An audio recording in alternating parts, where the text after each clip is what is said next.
자, 오늘은 이제 로마서 2장으로 왔는데요. 로마서 2장 1절에서부터 16절까지 말씀을 살펴보도록 하겠습니다. 그래서 말씀의 제목은 1절에 있는 것처럼 그러므로 남을 판단하는 사람아 이렇게 시작을 하고 있는데, 이 말씀 문제에서 남을 판단하는 사람아, 남을 판단하는 사람아 라는 말씀의 제목으로 수요 예배 시간 은혜 나누도록 하겠습니다. 16절까지 있는 이 로마서 2장의 말씀은 대제를 나눈다고 하면 세 개로 좀 나눠서 살펴볼 수가 있겠어요. 5절까지는 남을 판단하는 사람, 누구일 것 같아요? 유대인들에게 가르치는 거예요. 유대인들. 그 유대인들의 죄에 대해서 5절까지 얘기를 하고 있어요. 그리고 또 그 유대인들의 죄가 있으니까요, 하나님께서는 행위대로 심판하신다는 말씀이 6절에서부터 11절까지 나오고 있고, 그리고 그 행위대로 심판하시는 그것은 모든 사람에게 동일하게 심판의 보편성에 대해서 12절에서부터 16절까지 나와 있는 그런 말씀이에요. 먼저 유대인들의 죄에 대해서 이제 사도 바울이 지적을 하는 그런 대목인데, 1절 먼저 한번 읽어보시겠어요? 1절. 그러므로 남을 판단하는 사람아, 너는 누구든지 네가 핑계치 못할 것은 남을 판단하는 것으로 네가 너를 정죄함이니 판단하는 네가 같은 일을 행함이니라. 예. 그러므로 남을 판단하는 사람아, 이렇게 2장 1절을 시작을 하고 있는데, 이거는 앞에서는 사도 바울이 1장 18절부터 저기 32절까지는 타락한 이방인들의 죄성에 대해서 얘기를 하는 거예요. 그래서 하나님이 알만한 것이 분명히 있음에도 불구하고 하나님이 없다. 하나님이 없다라는 게 뭐라고 그랬죠? 불경건. 그 불경건의 결과로 불의가 나타난다고 그랬어요. 하나님께서 두 가지에 대해서 진노하신다고 그랬는데, 결국에는 그 사람들을 하나님 없다라고 하니까 자기 마음대로 하겠다라고 하니까 하나님께서 어떻게 해주신다고요? 네 마음대로 하세요. 냅둬버린다고 그랬죠? 그걸 유기라고 그랬어요. 그래서 이방인들은 결국에 하나님께서 냅둬버려, 간섭하지 않는 것, 가장 큰 벌이에요. 가장 큰 벌. 그러니까 이방인들의 그 죄와 하나님의 유기에 대해서 사도 바울이 증거를 했는데, 2장으로 와서는 이제 유대인들의 죄에 대해서 얘기를 하는 거예요. 그 이방인들이 죄가 잘못됐다라고 판단하고 정죄하는 유대인들을 가람 그렇다라고 하면 옳은 사람들인가, 이거를 얘기를 하는 거예요. 이걸 얘기를 하는 거예요. 그런데 보시면, 물론 누구든지 네가 핑계치 못할 것은 남을 판단하는 것으로 네가 너를 정죄함이니 판단하는 내가 같은 일을 행함이니라. 다른 사람에게 네가 잘못하였다, 네가 하나님 앞에서 죄를 범하였다 라고 지적을 하면서 자기도 무슨 일을 한다고요? 1절 하반절에 내가 같은 일을 행합니다. 자기도 똑같은 죄를 진다라고 하는 거예요. 정죄하기를 잘하고 나는 다른 사람에 대해서 정죄하기를 잘하고 지적질을 잘했으면 자기는 그런 일을 하면 된다고요? 안 된다고요? 안 돼요. 그런데 다른 사람에 대해서는 관대하지 못하면서 자기 자신한테는 어떻게 된다고요? 관대해요. 그런 거예요. 그게 사람이라고 하는 거예요. 그러나 핑계할 수가 없다는 거예요. 핑계할 수가 없다. 다른 사람을 정죄하는 그 정죄함으로 너도 동일하게 하나님 앞에서 판단을 받게 될 것이다 라는 그런 말씀이에요. 여기서 판단한다 라는 말은 그 마태복음 7장에 있는 것처럼 비난에 가깝죠. 정죄라고 하는 거예요. 정죄. 용서함이 없이 너는 죄인이다 라고 정죄하는 것, 그걸 얘기를 하는 거예요. 그러니까 관용하지 못하고 다른 사람의 허물과 죄에 대해서 지적질만 하는 그런 모든 사람들, 그게 누구인가? 유대인들이고 먼저 믿는 사람들이죠. 많이 알수록 겸손해져야 되고, 율법을 많이 알고 말씀을 많이 배울수록 겸손해지고, 다른 사람의 허물과 죄가 드러났을 때에 어떻게 보게 되면 지적이 아니라 관용하는 마음이 좀 있어야 될 것인데, 그렇게 하지 못하고 교만하고 외식하고 성경을 가지고 남을 판단하기를 좋아하게 되면 그 판단하는 것, 그 헤아리는 것으로 나 또한 뭐를 받게 돼요? 판단을 받게 된다는 겁니다. 참 무서운 말씀이에요. 무서운 말씀. 2절 보세요. 2절은 또 이렇게 얘기하고 있습니다. 2절이요. 이런 일을 행하는 자에게 하나님의 판단이 진리대로 되는 줄을 우리가 아노라. 예, 이런 일을 행하는 자라고 하는 것은 남을 판단하는 걸 가리키는 거죠. 남을 판단하는 같은 일을 행하는 사람은 하나님께서 무엇대로 판단을 하신다고요? 진리대로. 그러니까 성경에 나와 있는 그 진리대로 너 또한 판단하는 줄 우리가 안다라고 얘기하고 있어요. 그러니까 다른 사람을 정죄하고 비난할 일이 아니라 모든 사람의 그 다른 사람의 허물이 발견되게 되면 심판하고 판단할 일이 아니고 자기를 돌아볼 일이에요. 자기를 돌아볼 일. 나는 저 사람과 같지 않은가? 우리 자신을 돌아보고 그 정죄할 일이 아니고 자기를 만들어 나간 일을 해야 될 것인데, 그러나 우리는 그렇게 하지 못한다라고 하는 거죠. 유대인들이 마찬가지였어요. 그런 일을 행했다라고 하는 거예요. 또 3절 보시면 이런 일을 행하는 자를 판단하고도 같은 일을 행하는 사람아, 네가 하나님의 판단을 피할 줄로 생각하느냐? 네가 하나님의 판단을 피할 줄로 생각하느냐? 다른 사람이 범죄한 것을 판대하고 정죄하면서 자기가 같은 죄를 범하면 그 사람 또한 하나님 앞에서 결코 정죄함을 피할 수 없다는 거예요. 당연한 거예요. 그러니까 하나님은 유대인이라고 해서 관대하지도 않으시고, 또 모르는 율법을 모르는 이방인이라고 해서 또한 무자비하게 심판하시는 그런 하나님이 아니라고 하는 거예요. 하나님은 진리대로 판단을 하세요. 진리대로. 어떤 의미에서 보게 되면 많이 알수록 겸손해져야 되고, 많이 알수록 많이 그렇게 얘기하시죠. 예수님께서는 많이 준 자에게는 어떻게 찾는다고요? 많이 찾으신다라고요. 많이 찾으셔요. 그러니까 목사는 목사만큼의 믿음을 하나님께서 요구를 하십니다. 평신도는 어떻게 되죠? 평신도만큼의 믿음을 하나님께서 요구를 하죠. 그게 공평한 거 아니에요? 맞아요? 틀려요? 이렇게 얘기를 하니까 갑자기 좀 안 하고 싶어지나요? 그런 게 아니라 우리가 많이 깨달을수록 하나님 앞에서 진실되게 살아야 된다는 그런 말씀이에요. 그런데 유대인들 그렇게 살지 않았어요. 4절 보세요. 4절. 우리 인간의 부패함은 잘 나타나는 것인데 4절 한번 보시면, 꼭 네가 하나님의 인자하심이 너를 인도하여 회개케 하심을 알지 못하여 그의 인자하심과 용납하심과 길이 참으심의 풍성함을 멸시하느뇨. 예, 그의 인자하심과 용납하심과 길이 참으심의 풍성함을 멸시하느뇨. 이게 무슨 말인가 하면, 사람들이 하나님 앞에 어떤 잘못을 저지르게 돼요. 제가 하나님 앞에 어떤 죄를 범하게 되면 하나님께서는 당장 우리를 심판하시는 것이 아닙니다. 당장 심판하시는 게 아니에요. 그것 때문에 우리에게 어떤 마음이 생기냐면, 이걸 해도 되는가 보다 하는 담대한 마음이 조금씩 생겨요. 무슨 얘기인가? 조그마한 바늘을 훔쳤더니 바늘 도둑이 뭔 도둑이 된다고요? 소도둑이 돼요. 그러면 하나님께서 바늘 훔치셨을 때 바로 징계하시지 않고 가만히 지켜보셔요. 지켜보시는 것은 하나님께서 그 사람을 사랑하시기 때문에 지켜보는 건가요? 아니면 사랑하지 않기 때문에 지켜보시는 건가요? 사랑하시기 때문에 지켜보시는 거예요.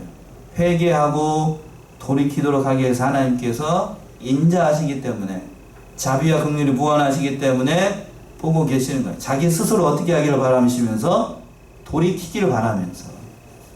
그게 믿는 자에게 주신 특권이기도 해요. 자기 스스로 깨닫고 돌아오도록 하기 위해서 하나님께서 그러니까 그 인자하심과 용납하심을 통해서 길이 참으지, 하나님께서. 그러나 더 이상 두고 볼 수 없을 때 하나님께서 어떻게 드신다고요?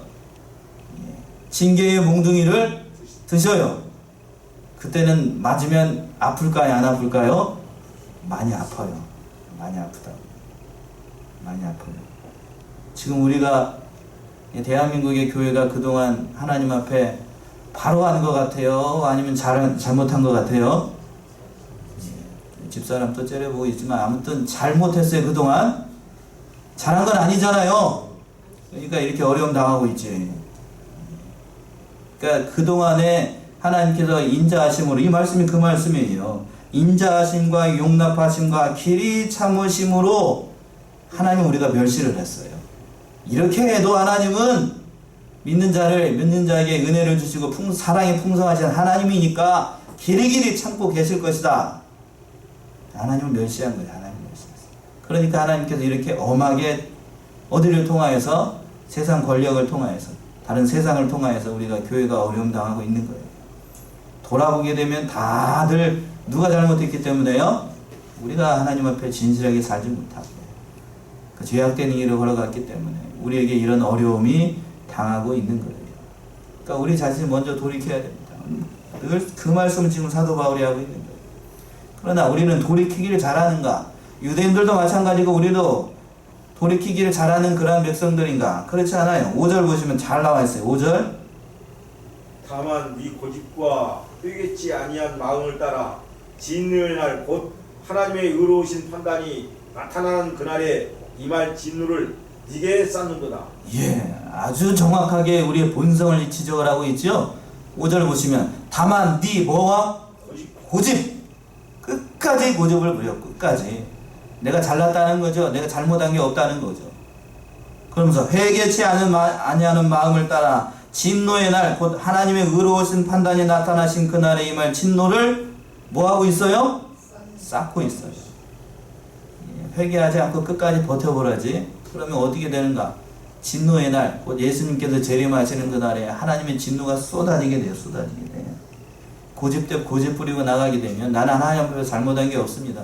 그럼 그런 고집 부리고 나가게 되면 결국에는 하나님의 진노가 임할 때에 피할 길이 없어요. 피할 길이. 어떤 의미에서 보게 되면 하나님께서 이렇게 저희에게 어려움을 주고 국가적으로 어려움 주고 또 이렇게 교회에 이렇게 어려움을 주는 거는 제가 봤을 때는 나무 몽둥이인 것 같아요. 나무 몽둥이. 지금 이 시대에 우리 하나님께서 교회에 나무 몽둥이를 주셨는데 그 나무 멍이를 주셨는데 이것을 잘 감당하게 되면 멍이가 벗어질 날이 있을까요? 없을까요? 있어요.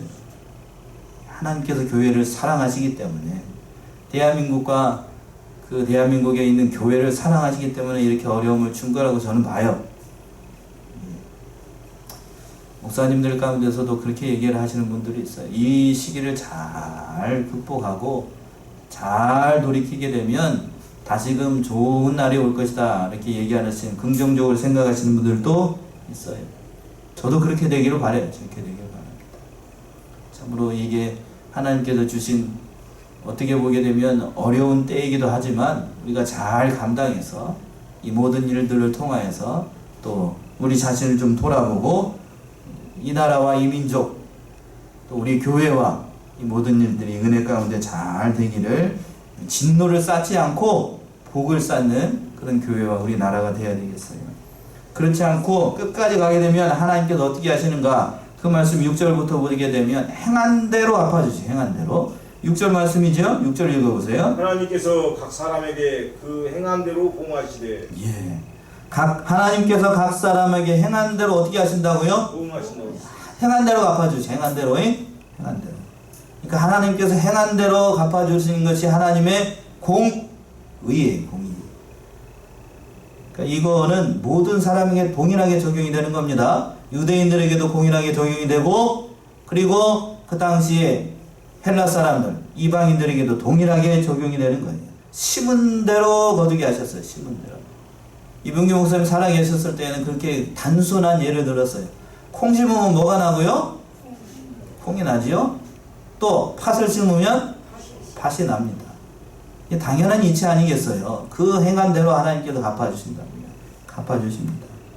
그리고 어떻게 갚아주시는가? 그 예를 들어서 설명을 해요. 그 말씀은 7절에 나오지요. 7절 보세요. 참고 선을 행하여 영광과 존귀와 썩지 아니함을 구하는 자에게는 영생을 하시고. 예. 믿는 자들에게 주시는 복이에요. 7절 시작을 할 때에 참고 선을 행하여 영광과 존귀와 썩지 아니함을 구하는 자에게는 뭘로 하시고? 영생으로 하시고. 7절 시작을 할 때에 무슨 말이 먼저 나오죠? 참고 라는 말이 먼저 나와요. 그럼 믿음의 세계는 맨 처음에 뭘로 시작을 한다는 걸 알 수 있어요? 참는 거에서 시작한다는 겁니다. 지금 이 교회가 당하는 어려움들도 뭐 해야 돼요? 입 닫고 참아야 됩니다. 인내해야 돼요. 인내해야 돼. 인내해야 돼. 우리가 참아야 되겠어요.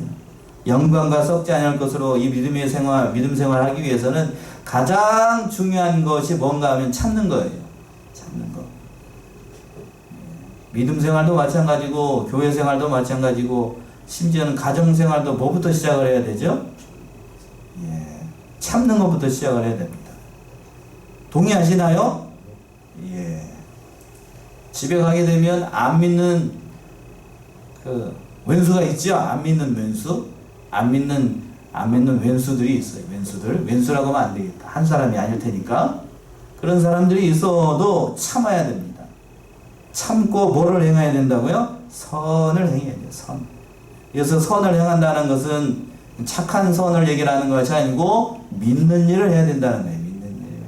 믿는 일을 잘 감당하게 되면 그 사람을 통해 하나님께서 뭐를 결국에는 거두도록 하시는가? 영생을 거두도록 하셔요. 영생. 여기서 영생이라는 것은 두 가지 의미가 있어요. 우리가 장차 어디에 가는 영생을 얘기를 하는 거고 천국에 가는 그 영생을 얘기를 하는 거고 그것을 통해서 이 땅에서도 그 사람을 통하여서 하나님의 백성인 것을 증명하게 하는 그 영생. 그것도 영생이에요. 하나님의 살아계심을 경험하게 한다는 그 사람을 통해서 그 영생의 길을 열어주신다는 그런 말씀이고 그렇지 않고 당을 짓고 믿음대로 하지 않는 사람들은 어떻게 하시는가? 8절 말씀이죠. 8절.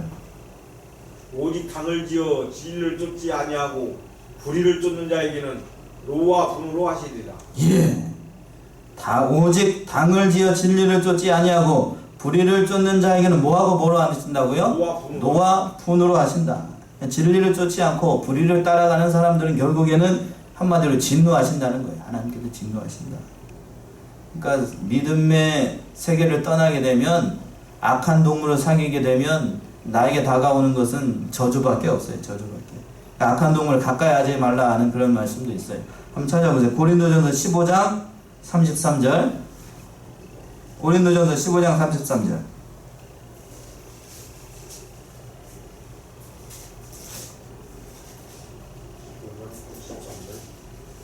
고린도전서 15장 33절. 속지 말라 악한 동무들은 선한 행실을 더럽히나니. 속지 말라 악한 동무들은 선한 행실을 더럽히나니. 그러니까 여기서 속지 말라는 것은 우상 숭배하는 사람들에게 속지 말라는 거예요. 고린도전서에서는. 그러니까 우상 섬기지 말라는 얘기예요. 그 사람들 따라가지 말고 그 길을 믿음의 길을 떠나서 살지 말고 오직 선을 행하여서 하나님 앞에서 그 믿음의 길을 걸어가라는 그런 말씀이에요. 9절에서는 또 이렇게 얘기합니다. 9절 읽어보세요. 악을 행하는 각 사람의 영역에 환난과 권고가 있으리니 첫째는 유대인에게요 또한 헬라인에게라. 그래 하나님을 떠나서 결국에는 악을 행하는 각 사람의 영역에 뭐가 있다고요? 환난과 권고가 있으리니. 그러니까 악을 결국엔 행하는 사람은 하나님께서 환난을 주시고 권고한 일을 만나게 하신다는 겁니다. 환난이라고 하는 것은 죄값으로 하나님께서 주시는 모든 어려움들을 얘기를 하는 거예요. 또 권고라고 하는 것은 평안이 없는 걸 얘기를 하는 거예요. 곤고한 인생. 안식을 누리지 못하고 평안이 없는 그러한 고된 인생의 길을 걸어가게 하신다는 거예요. 그리고 9절 하반절에서 그랬죠. 첫째는 누구에게? 유대인에게. 또한 헬라인에게. 여기서 첫 번째 유대인이 먼저 나온 것은 무슨 얘기냐면 진리를 누가 먼저 받았죠? 유대인들이 먼저 받았어요. 그렇기 때문에 악을 행하게 되면 환난과 곤고한 일을 만나게 되는 것도 먼저 어디부터 온다는 얘기예요?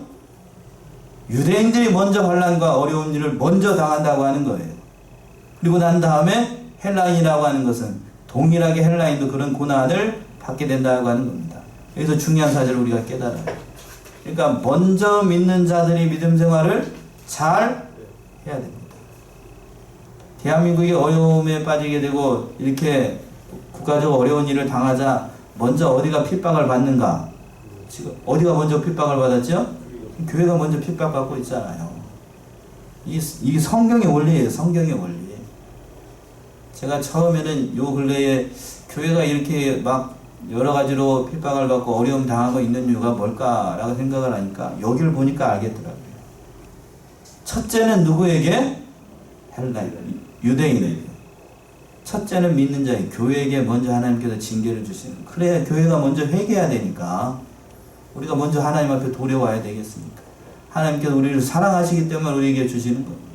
그러니까 어려움 당하면, 어려운 일을 만나거나 교회에 어려운 일이 당하게 되면 당연히 하나님께서 우리에게 주시는 일을 줄 알고 분을 내고 화를 낼 일이 아니라 우리 자신을 돌아봐야 되겠어요. 저도 깨달은 바가 납니다. 이 모든 형편을 보면서 그동안에 우리가 하나님 앞에서 진실되게 하지 못했다는 것을 좀 돌아보고 이것을 통해서 우리가 은혜를 좀 받아야 되겠어요. 또 10절에서는 또 이렇게 얘기를 합니다. 그것만 있는 게 아니라 부정적인 것만 있는 것이 아니고 긍정적인 것도 있어요. 또 10절 보시면 선을 행하는 각 사람에게는 영광과 존귀와 평강이 있으리니 첫째는 유대인에게요 또한 헬라인에게라. 9절에서는 악을 행하게 되면 그 악에 대한 징계도 먼저 유대인에게 먼저 왔고, 또 10절에서 보시면 그러나 그 반대로 믿는 일을 잘 감당하고 선을 행하게 되면 영광과 존귀가 먼저 누구에게 먼저 온다고요? 유대인에게. 교회에 먼저 평강이 온다.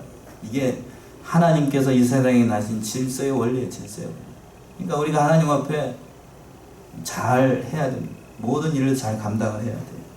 그래서 선이라고 하는 것은 그냥 도덕적인 그런 선이 아니고 믿는 일, 좁은 의미로 믿는 일을 얘기하는 겁니다. 믿는 일. 그 일을 잘 감당하게 되면 궁극적으로 우리에게 평강과 영광과 존귀와 평강을 다 하나님께서 주시겠다라고 약속하고 있어요. 그러니까 이 말씀을 따라서 우리가 믿는 일을 잘 감당해야 되고 모든 일 잘 순종함으로 잘 이끌어 나가는 저와 여러분들이 다 되셔야 되겠어요. 또 그렇게 하는 이유에 대해서 얘기를 하고 있어요. 11절 하나님께서 외모로 사람을 취하지 아니하십니다. 이는 하나님께서 뭘로 사람을 취하지 않는다고요? 외모로 취하지 않는다.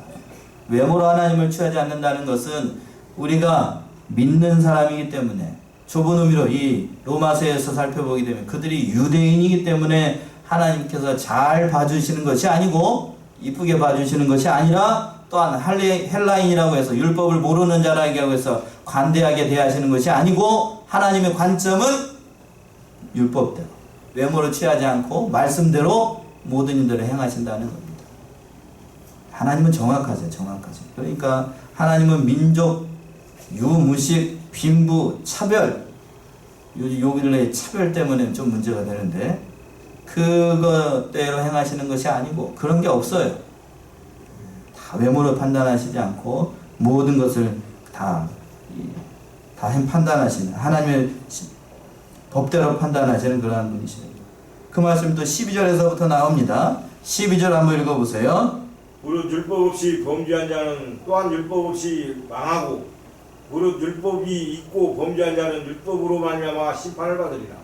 하나님은 진리대로 심판하시고 그 진리의 말씀대로 심판하시는데, 율법에 있는 유대인이나 율법이 없는 이방인이나 범죄하면 다 같이 망한다는 그런 뜻입니다. 또 그 말씀을 13절에서는 이렇게 표현을 했어요. 13절이요. 하나님 앞에서는 율법을 듣는 자가 의인이 아니요 오직 율법을 행하는 자라야 의롭다 하심을 얻으리니. 그래요. 율법을 받았던 유대인들이 율법을 귀로만 들어서는 하나님께서 옳다 하는 인생이 되는 것이 아니고, 의롭다 하심을 받는 것이 아니라 율법을 들었으면 어떻게 해야 된다고요? 13절 가문절에서 그랬죠. 오직 율법을 어떻게 하는 자라야? 행하는 자라야. 진실하게 믿으면 그 믿음이 행위로 나타나게 되어 있어요. 야고보 1장 25절 한번 봅시다. 야고보서 1장 25절.